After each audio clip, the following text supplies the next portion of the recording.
Good morning, good afternoon, good evening to East Central Missouri and the world, and welcome to the James Strong Show podcast number 343. Thank you for joining us. Thank you for making us a part of your day. I appreciate it. This podcast was recorded on the morning of Sunday, December the 24th, from the James Strong Studio in Western St. Charles County. It's New Year's Eve. The partying is about to begin. Christmas time. Everybody loves Christmas time. Just a quick note on the Merry Christmas, Happy Holidays. Today and tomorrow, I think you definitely say Merry Christmas. But I'm not against these people who just say Happy Holidays. And I'll tell you why. Because from the end of November through the 1st of January, everybody celebrates. Everybody in the U.S. celebrates Thanksgiving, Christmas, and New Year. So around that time to say Happy Holidays, it's fine. And then when you throw in Hanukkah, the Muslim holidays, other stuff that may be around too, yeah, why not? I mean, Happy Holidays is just fine. But if it's on New Year's Day, it's Happy New Year. If it's on Thanksgiving Day, Happy Thanksgiving. If it's on Christmas, Merry Christmas. And since this is Christmas Eve, Merry Christmas to each and every one of you, although the vast majority of you will not be listening to this podcast until after Christmas. That's how the stats work out. Anyway, the topic of today's podcast, what is a SAGH? That's an acronym. What is an SAGH? It's a new thing, folks. Actually, it's not a new thing at all. It's nothing new at all, but the newest generation thinks this is a new thing. What is an SAHG? Well, they call it a stay-at-home girlfriend. And it's this podcast, I guarantee you'll find it to be very interesting. If you're younger, you'll say, yeah, you stupid old man, don't you know this is a thing? And if you're older and like me, you're going to laugh and you're going to say, this is not a new thing at all. It's well, you'll find out in the essay. Before we get to that, quick Jaguar update. The Jaguar 1951 Jaguar Mark 7, my dad and I are restoring. Things have drawn to a screeching halt, and it's because every time I turn around, what I need to put back on the car can't be put on the back onto the car for one reason or another. It's been cleaned, it's been polished, it's been fill in the blank, but then as I look at it closer, it's broken or damaged. Translation, you can't buy new door handles, okay? But what you can do with these old cars and old door handles and old fasteners for the chrome strips is you can fabricate new. So that's what I've been doing. I've got a lathe, the mill, the drill press, various hand tools, and I've been fabricating new parts for this car. And to fabricate a new part sometimes takes hours. Okay, so that's why it's going so slow. My dad asked me, why is this taking so long? I said, look, Dad, we got to build these parts. Well, I thought you had them. Yeah, but look, remember, they don't fit. Oh, yeah, this broke here. So I have to machine a part off, machine another part, drill and tap a hole to put the new part into, attach the new part to the old part, and now we have a new part that actually works. Now we can put it on the car. That's how this thing has been going. So a 5-minute job to putting on a door handle turns into a 3-hour job to fabricate parts to make the door handle workable. How do you eat an elephant is what I told my dad. My dad said, what do you mean, how do you eat an elephant? I said, well, this car's like an elephant, Dad. How do you eat an elephant? He says, I don't know. I said, one bite at a time, and that's how we're taking it. At the end of the day, when we're done, we've done a little bit more than the day before. One more bite out of the elephant. Also, Major League Baseball.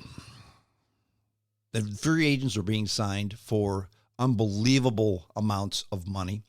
The Dodgers just signed another pitcher, another Japanese pitcher, actually, from the Japanese league. Yamamoto, I believe is his name. Never threw a pitch in the major leagues, but he's a big deal in Japan. What was the contract? 10 years, $36 million, $360 million, something like that. Between him, Ohtani, and the other three free agents, the Dodgers have spent so far this offseason $1.2 billion on free agents. And no, I'm not misspeaking. I didn't put a decimal point in the wrong place. They have spent on contracts $1.2 billion on free agents. The rest of Major League Baseball combined, $900 million. So they have spent more on free agents than all the other teams combined. So you may think to yourself, well, then the Dodgers are just going to walk away with everything because they've got all the good players, right? Consider this. In the last 14 years, the Dodgers and the Yankees have been 1 and 2 in payroll, switching back and forth, 1 and 2. Last year was an exception. I think one of them was 3 because the Mets were number 1. The Dodgers and the Yankees, and throw the Mets in too, in the last 14 years, have won 1 championship amongst them. Okay, one. And that was the COVID shortened year. So a lot of people don't even count that. So, have they spent the most money? Yes. Do they have the best players on paper? Yes. Does that mean they're going to win? Not necessarily. We'll find out in October, though. Now, won't we? Last of all, before I get to, second to last of all, before I get to my essay, Ian Punnett, talk show host for Coast to Coast for the last 22, 23 years or so, is dead at the age of 63. Ian Punnett was an interesting guy. He actually worked with Art Bell, and he did the weekend shows for Art Bell, and he'd fill in for Art Bell occasionally. At the end, he did a show called, at the end of Art Bell's tenure, he did a show called Ian Punnett Live, which basically, he was the weekend guy with a show that was just a little bit different, okay? It wasn't Coast to Coast with Ian Punnett. It was Ian Punnett Live in the spot where Coast to Coast was, but it was a Coast to Coast type show. Ian Punnett was a radio guy. He had him and his wife Marjorie had a talk show in Minneapolis. Not a talk show, more like a talk show, variety show, morning show, entertainment show on talk radio in Minneapolis for many, many years. Then Ian Punnett got tinnitus and couldn't hear. Well, kind of like Rush Limbaugh. If you can't really hear, you can't really talk on the radio. So he got out of radio and got a degree in, he became an Episcopal minister, okay? And then he also taught school at Kansas State. But then his tinnitus, well, it didn't get better. It was manageable. That's his words, not mine. So he got back into radio, and he would once or twice a month do Coast to Coast on the weekends. Very entertaining, very interesting guy, very talented guy. Died Thursday of, they're not saying, it said after a short illness, so perhaps it's private, don't know what's going on. But Ian Punnett, dead at the age of 63. Ian Punnett, rest in peace. Before we get to the SAHG phenomenon, the new thing, let's talk for just a moment about old people, okay? Old people that don't understand what SAHG is, or really they do, but again, that's the essay. Berkshire Hathaway, one of the highest profile companies out there, ran by Warren Buffett and until recently Charlie Munger. The group, or the partnership of Charlie Munger and Warren Buffett. Warren Buffett was the child. He's only 93, whereas Charlie Munger died a month or so ago, just shy of his 100th birthday. I mean, like days shy of his 100th birthday. Both guys sharp as a tack, running arguably the most successful fund out there. Buffett is the 93-year-old chairman and CEO. And a couple years ago, 2021, he decided, you know what? I'm not as young as I used to be, and Charlie certainly is. So we need to pick a guy to take over after we die. His name is George Abel. That's who's going to succeed Warren Buffett as a CEO. So you think, who is George Abel? Well, he's no spring chicken. He's 61, okay? But I guess when you compare him to a 93-year-old and a 99-year-old, I mean, what does that put him? 32 years younger than his one of his bosses, and what, 40 years younger, 38 years younger, 39 years younger than his other boss. At 63, he's a spring chicken. But he's currently in charge of Berkshire Hathaway's non-insurance business, like chemicals, footwear, candy, North America's largest railroad, just part of the Berkshire Hathaway portfolio. And Abel manages that. In fact, Warren Buffett even said that Greg Abel will be more successful than I have been. That's what Warren Buffett says. Now, is that baloney? Don't know, but that's what Buffett seems to think. Now, Buffett shows no indications of trying to step aside. In fact, he still runs the show. But in the death last month of Charlie Munger, his longtime business partner, that kind of put a spotlight on what happens to the 8th most valuable U.S. company when the men who built it, I guess man now because Munger's gone, steps aside or dies. I mean, after all, Buffett is the wit and showmanship of the company, and he draws tens of thousands of people to his annual meetings just to listen to Warren Buffett, okay? And his personal reputation as an astute investor, I mean, that opens doors to unusually lucrative deals. Now, Edward Jones analyst James Shanahan says Berkshire is changing. He said the last 50 years were about Berkshire's unique characteristics and Berkshire as an investment company. For the next 50 years, it's going to be more of an operating company driving efficiencies and earnings growth. Now, Abel, unlike his boss, Buffett, doesn't like the spotlight. He's expected to be more of a hands-on manager in the Berkshire companies, and that's a turnabout from his famously hands-off boss. So Buffett was hands-off. This Abel is hands-on. Now, Buffett is still Berkshire's CEO, like I said, and chairman, and investment chief.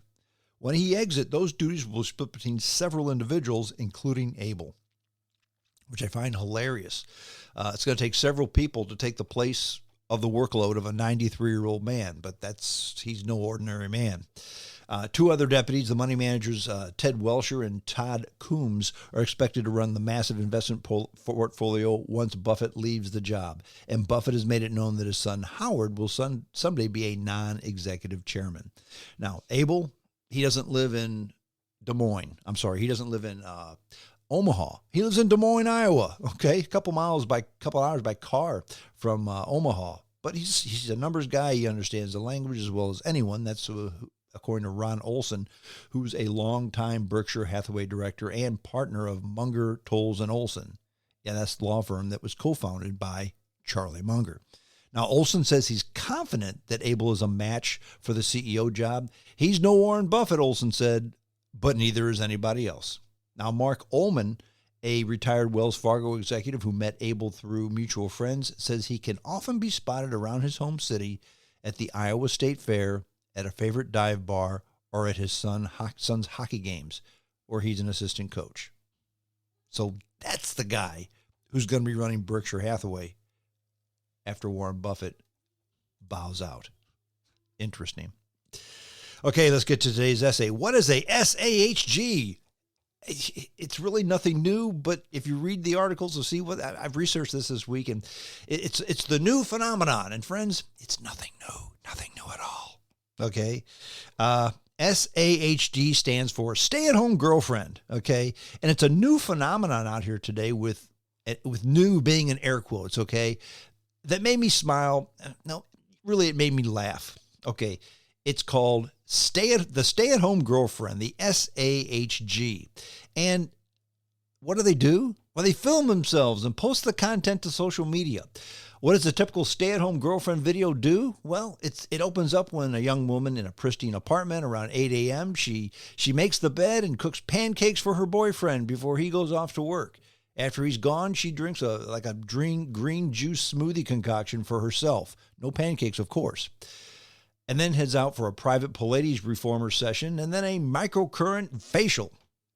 She then has lunch with her girlfriend at a local hotspot, goes for a long walk, and listens to a podcast, and then she needs to come home and get ready for date night. Clips like this abound on TikTok and YouTube. Smooth, hypnotic videos presenting an idealized version of a traditional marriage, minus, of course, the wedding ring. plus a dose of the current health wellness boom. Now, being a stay-at-home girlfriend is all about supporting your boyfriend with tasks like cooking, housework, and a rigorous self-care regimen to keep up appearances. Of course, they don't mention what the other reason is why the boyfriend keeps her around, but we all know what that is now, don't we?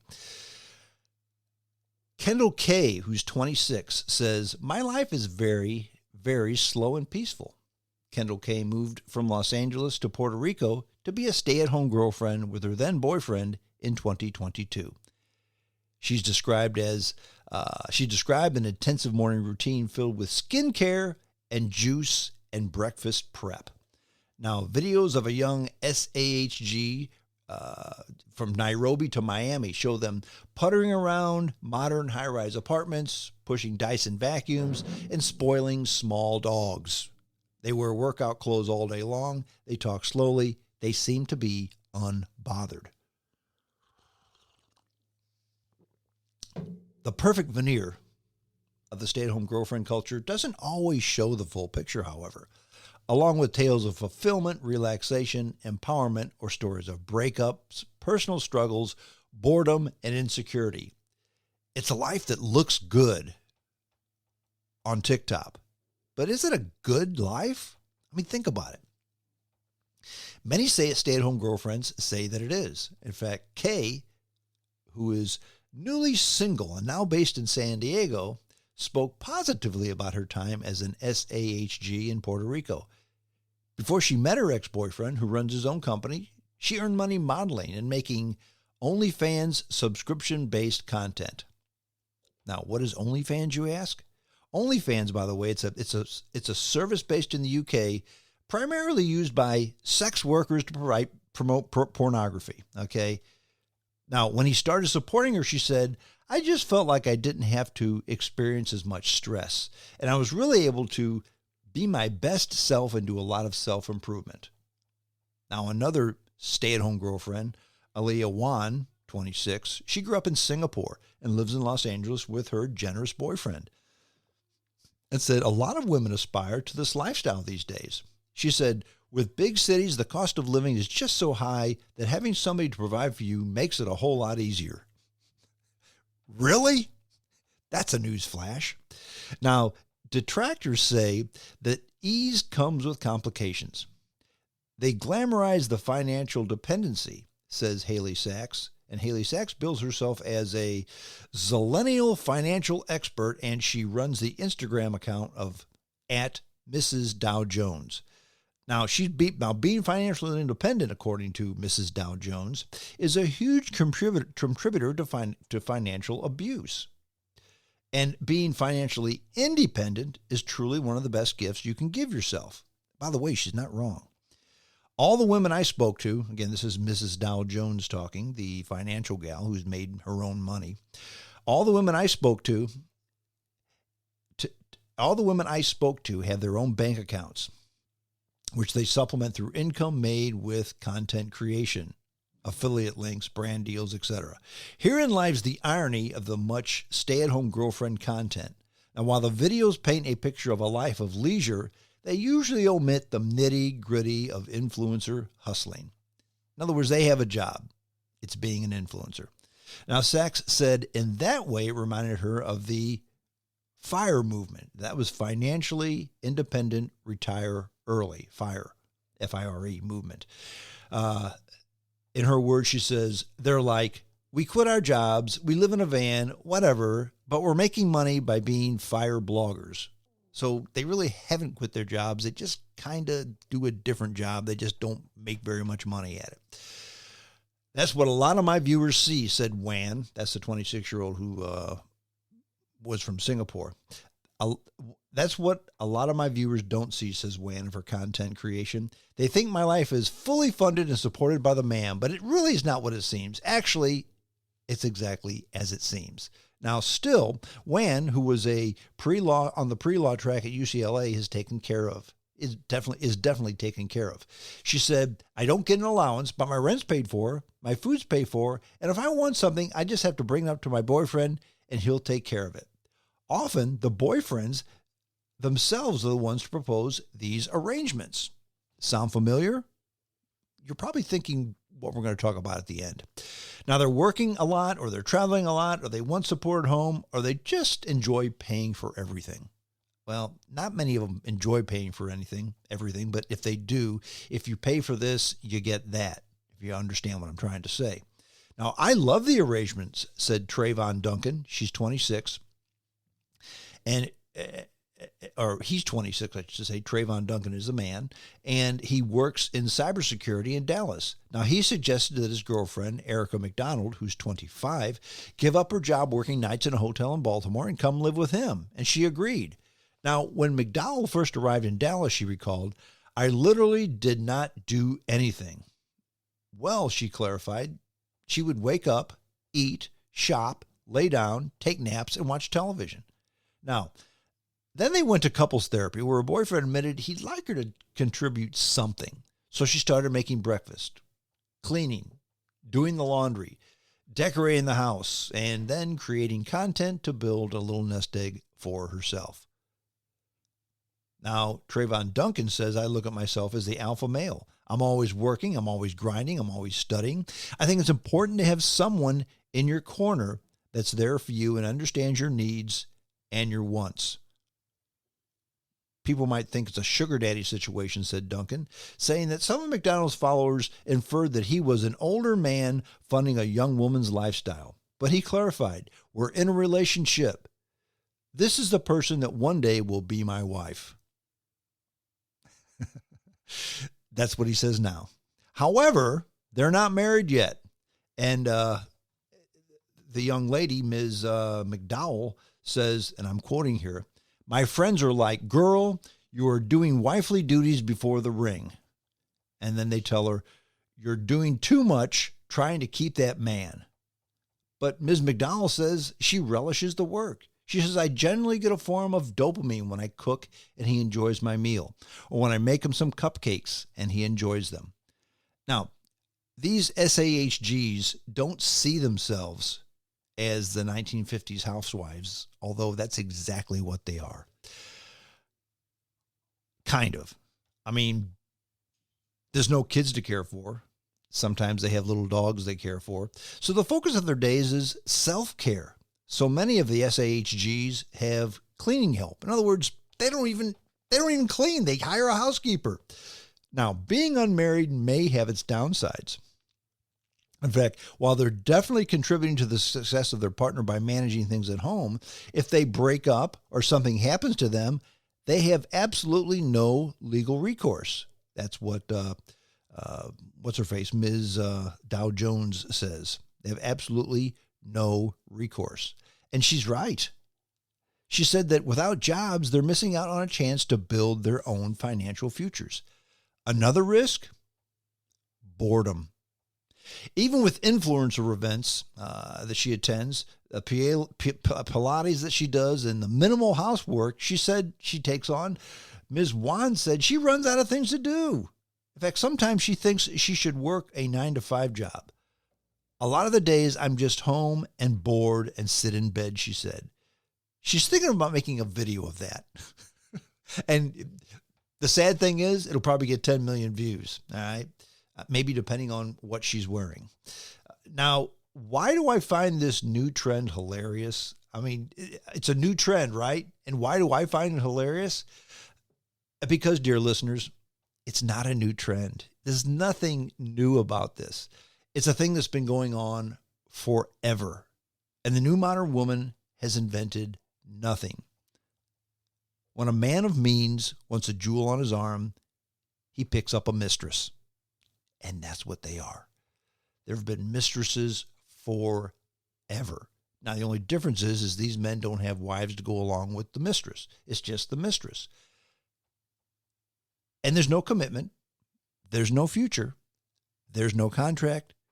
There's no security. He's buying and she's selling.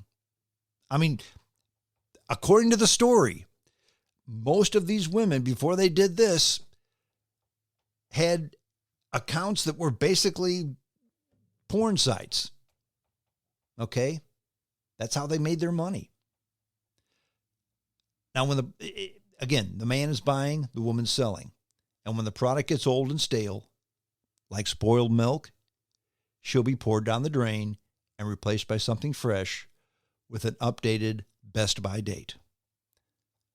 She cooks the boyfriend's pancakes, but eats a green smoothie herself before going to the gym. In other words, even if you keep the milk cold in a tight, light-resistant container, that best by date comes and goes. So while you're not eating the pancakes and going to the gym, you're delaying the inevitable. He's not going to marry you. This is something temporary. And by the way, if the man stops earning, do you think that the SAHG is going to stick around? No, she's going to bolt for the same reason. Women's lib, Me Too, women's equality. Sorry, ladies, this is nothing new. It's a thing that's been going on forever and ever and ever. SAHG is nothing new at all. Well, that's it. Shorter podcast today because it's Christmas Eve and I got a lot going on and you probably do too. JamesStrongShow@hotmail.com. That's the email address. Send me an email and I'll give you a link to the podcast. You can download it and listen to it at your leisure. Share it with your friends. I appreciate that. JamesStrongShow@hotmail.com. Send me your comments as well. That's it. I'm done. Until next time, this is James Strong saying adios.